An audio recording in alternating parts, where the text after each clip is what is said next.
Hi, welcome to Steve Chats Wrestling right here on youtube.com. Make sure to like the video, please subscribe to this channel, just click on that little link below and leave any comments if you haven't in the comment section. Going to be talking about Roman Reigns on an opinion video. So yeah, Roman Reigns returning on Raw this week, coming back as the badass, but is it too late? Going to have a quick little recap of Roman Reigns since breaking from the Shield, and then going to be kind of going through TLC when they seem to have got it right and then kind of getting it wrong so that he's booed at WrestleMania, and maybe a couple of ways that they could have done to have got it right. So kind of really how I would have booked things going forward, particularly from TLC to WrestleMania, how it could have been a bit better for little old Roman Reigns, and maybe how we won't be forced to have a heel turn perhaps later in 2016, as it seems that it's going to be the obvious way going forward.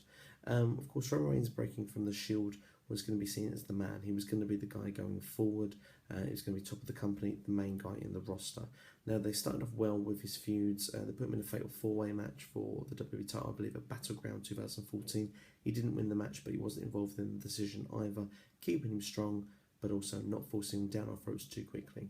He then had the match against Randy Orton at SummerSlam. A very well booked promo, a very well booked feud, if you were. And yeah, pretty much Roman Reigns getting the better of that feud. Following this was supposed to be a feud with Seth Rollins, and this is where everything kind of went derailed. Roman Reigns picked up an injury and had to be out of action for 2 to 3 months. This led to Roman Reigns not coming back until around, I believe it was a very late 2014, where by then all momentum had been lost, and this is the guy that wanted to win the Royal Rumble in 2015. And yeah, they kind of come back to knowing that Roman Reigns is going to be this guy, and he hadn't been booked properly coming back. He kind of got the Cena push, and the rest is history. We know he won the Royal Rumble, got the better of what people wanted. Daniel Bryan got to the main event of WrestleMania. Of course, WWE come to the senses. He wasn't ready. He didn't win the title at WrestleMania. Continue on forward, again, the same sort of booking all through 2015. The feud with Bray Wyatt was pretty decent to watch, but it kind of had its moments where it kind of fell a bit flat. But yeah, going through 2015, Roman Reigns kind of was kept more out of the title picture, but kind of was booked as the Super Cena 2.0 in Roman Reigns. Now, came to a point where we had Seth Rollins injured, and it was a WWE title tournament, and this was going to be the moment that Roman Reigns won the belt, rather than being the WrestleMania moment. He was the guy to carry the company forward. This was the right decision to do, rather than wait till WrestleMania, because it felt too predictable, too long dragged out. We needed it now, and we got it. The thing that was the next thing that WWE did, which was best, was that Sheamus had the Money in the Bank, cashed in, and won the belt. Your history lesson is finished. Let's carry on now with what actually has happened, where the faults are, and where it could have been improved. Sheamus versus Roman Reigns at TLC was the match made, and fans wanted Roman Reigns to win this match, because fans ultimately really do not like Sheamus. He's the perfect heel in this situation, and was finally the guy that made people think maybe would rather Roman Reigns be the champion. Reigns lost this match, which again was the right decision to do. Also, this followed with a major beating on Triple H, where he completely beat the crap out of Triple H. He'd had enough, and he came out as the badass Roman Reigns that he should have been all along. This guy is, you know, he's a big guy. He's not a small guy. He's not an underdog. He's not John Cena. He's a big badass Samoan, as Paul Heyman would say. This guy should be booked as unstoppable, unbeatable, and someone that is not afraid to take on any challenge, whether he's a face or a heel. He should always be booked as dominant and bad. That's how he should be booked. Now, first mistake, although it was a great show, was the following night on Raw. Roman Reigns won the belt, which arguably was the best written show of 2015 on Raw. He got the Superman punch on Vince McMahon, which, of course, everyone loves seeing Vince McMahon get beat up, whether he was in the Attitude Era or even as a 70-year-old man. People still love to see Vince take a beating for some reason, but it went over very, very well. For me, I would have dragged that out longer, but that didn't happen. So Roman Reigns won the belt, and fans were still on side.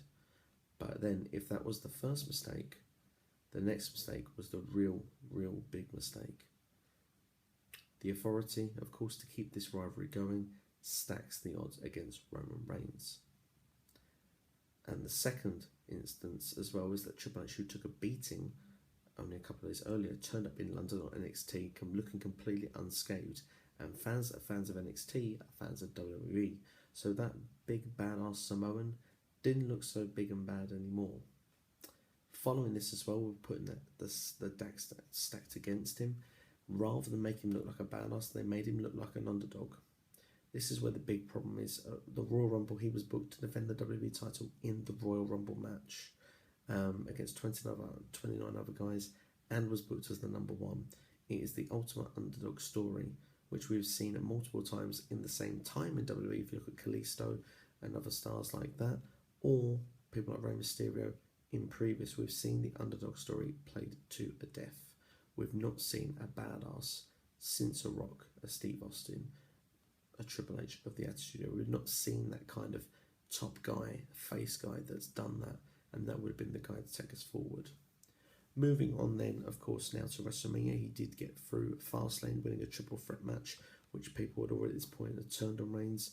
Again, it was seen as like, we know it's too predictable for me that Roman Reigns is going to be the guy. And then coming into WrestleMania, he's been booed heavily all through, and that Raw that he was taken over Triple H and then actually had his nose surgery done. Triple H looked like the face and Roman looked like the heel. Fans were pleased to see Roman absolutely bloodied, battered and beaten, and as brutal as it looked, fans were happy to see Reigns off TV. Now he has had surgery done, we know that's legitimate. I think it's been good that he's been taken off WWE programming because he just isn't liked. It's protection if nothing else. But he's come back on Raw this week, and he's come back as the badass. He's destroyed Triple H after his match with Dolph Ziggler. But the thing is, though, as it was said on What Culture by Kenny, you look at it and it's too late. Now it is too late because he should have been the badass from TLC all the way through to now. There should have been no change back to the Cena personality, which we've seen because we've had that done to us and watched it for more than 10, 12 years now. We know the Cena storyline. There already still is a John Cena in WWE. Roman Reigns should have been the badass. Now here is what I would have done to improve it. You've had your history lesson to a T now. I think you're ready for what I would have done. Now, I would have not had a WWE title match in the Royal Rumble. I would have continued on with a normal traditional championship match and a Royal Rumble match. Now, to try and do things creatively, which hasn't been done before, of course, the title has never been defended in a Royal Rumble match before. It's been won in a Rumble match before, but never defended. That was a first. I'm going to do something else that's a first. We've always seen, which we're going to get at WrestleMania now, against the authority figure, Triple H or Vince McMahon, whether it was Stone Cold, whether it's now Roman Reigns, whoever, we've seen that, we've done that. Should have been a triple threat match at the Royal Rumble. So after everything that happened, it should have been Roman Reigns defending against Triple H and Vince McMahon. And the plan for them would not be to simply beat Roman Reigns. It would be to pin each other. Therefore, one of them would have the belt, and they don't have to harm each other to get the belt. One could lay down for the other. Now, of course, Roman Reigns is going to stop that, so this can still lead to an interesting 20-minute match where eventually Triple H will come away with the title. We head into the Royal Rumble match, and the Royal match carries on the same as normal, but Dean Ambrose wins the Royal Rumble match. There's no Reigns in the Rumble match, there's no Triple H in the Royal match. Although as Ambrose wins the Royal Rumble match, Triple H comes out and says he is the number 31 entrant. After Ambrose maybe has bested a lot of people and is feeling quite low, Triple H comes out and also declares himself the number one contender via winning the Royal Rumble match. This can lead to Raw with Reigns being screwed with a rematch clause, Ambrose feeling that he's been screwed, Brock Lesnar has been unfairly thrown out the Royal Rumble by the Wyatt family. This can lead to where originally Triple H can say, yeah, you two have been screwed. Reigns, Ambrose, you can have a match to return the number one contender at Fastlane. But of course, Brock Lesnar also screwed. And I don't want to see you two at WrestleMania facing me. So Lesnar is in the same match. We have the same triple threat match. All of a sudden, even though maybe it's still predictable, that then has a different purpose going forward. And the Royal Rumble seems a lot more exciting. We move on. Reigns gets through the triple threat match, as you would expect. Now, to make Reigns popular at WrestleMania is going to be difficult. But if he's still the badass, he would have been okay going through. Dean Ambrose, he'd have been okay going through Brock Lesnar. In fact, there should have been more emphasis of that WrestleMania match and revenge, the fact that neither of them had got a win. So that should have made Reigns look stronger or make him look badder. He should have not been afraid of the Brotherhood and fighting each other. They should not have had a problem. They were too protected with each other, looking at that myself. But anyway, that's another story. To make him look stronger at WrestleMania, well, Shane McMahon has come back, and the Rights of the Authority storyline, that could finally be taken out of the equation. Why not a best of 3 series? Of course, Shane McMahon is going to be involved in the Hell in a Cell match, but does that necessarily work? Perhaps to some, maybe not to others. We could have had 3 matches where we could have had Shane maybe having to win his match, maybe against The Undertaker. We could have had a fatal 4-way match with maybe 2 members of the League of Nations and 2 members of the New Day. I don't know, just as an idea. Of course, that way you don't quite know who is going to win of maybe the League of Nations or the New Day, depending on what happens. So that way it kind of works. You kind of don't know the clear winner. Then the final match, which could have been left, would have been Reigns Triple H. Who better to end the Authority? You know, of course, we used to see Super Cena do that role, but Reigns gets to do it as the badass. And fans then think, well, I have to kind of really side with Reigns here, because otherwise the Authority storyline carries on.